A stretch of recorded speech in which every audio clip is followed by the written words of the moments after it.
আজকে আমি তোমাদের সাথে নিরামিষ চাল কুমড়োর ঘন্ট শেয়ার করব, যেটা গরমকালে খেতে কিন্তু বেশ ভালোই লাগে। এরকম কচি একটা চাল কুমড়ো নিয়ে প্রথমে আমি টুকরো করে কেটে নিয়েছি, তারপরে ভালো করে ছুলে পরিষ্কার করে ধুয়ে এরকম ঝিরিঝিরি করে কেটে নিয়েছি। এইবার কড়াইতে দিয়ে দেবো সর্ষের তেল। রান্নাটা সর্ষের তেলেই করবে। সর্ষের তেলটা দিয়ে তেলটা যখন ভালো করে গরম হয়ে গেছে তখন ফোড়নে দিয়ে দিয়েছি তেজপাতা আর গোটা জিরে।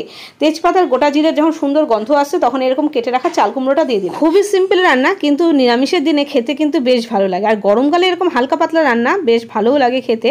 এবার চাল কুমড়োটাকে দিয়ে নাড়াচাড়া করে দিয়ে দিলাম পরিমাণ মতো নুন আর হলুদ, তারপরে দিলাম অল্প একটু জিরের গুঁড়ো, আর তার সাথে দিয়ে দিলাম কটা চেরা কাঁচা লঙ্কা। আমি এখানে কাঁচা পাকা দু রকমের কাঁচা লঙ্কাই দিলাম, একটু ঝালঝাল হবে কারণ রান্নাটার মধ্যে আর বিশেষ কিছুই পড়বে না। এবার ভালো করে নাড়াচাড়া করে ঢেকে দিলাম সিম করে গ্যাসটাকে। খানিকক্ষণ পরে, মানে 1 মিনিট পরেই তোমাদের দেখাচ্ছি। দেখো চাল কুমড়োটা থেকে কীরকম জল বেরিয়ে গেছে। এই জল দিয়ে কিন্তু চাল কুমড়োটা পুরোটা সেদ্ধ হবে, রান্না হবে। গ্যাসটা সিম করে আমি আরও 5 মিনিটের জন্য ঢেকে দিয়েছিলাম। এবার 5 মিনিট পরে দেখো সাইড থেকে তেল ছেড়ে দিয়েছে, রান্নাটা কিন্তু খুব সুন্দরভাবে হয়ে গেছে। এখন গ্যাসের ফ্লেমটা হাইতে করে চাল কুমড়োটাকে বেশ ভাজা ভাজা করে নিয়েছি, আর হাতার পিঠ দিয়ে একটু ঘেটে ঘেটে দিলাম। এবার দিয়ে দিলাম ওপর থেকে ফ্রেশ ধনেপাতা।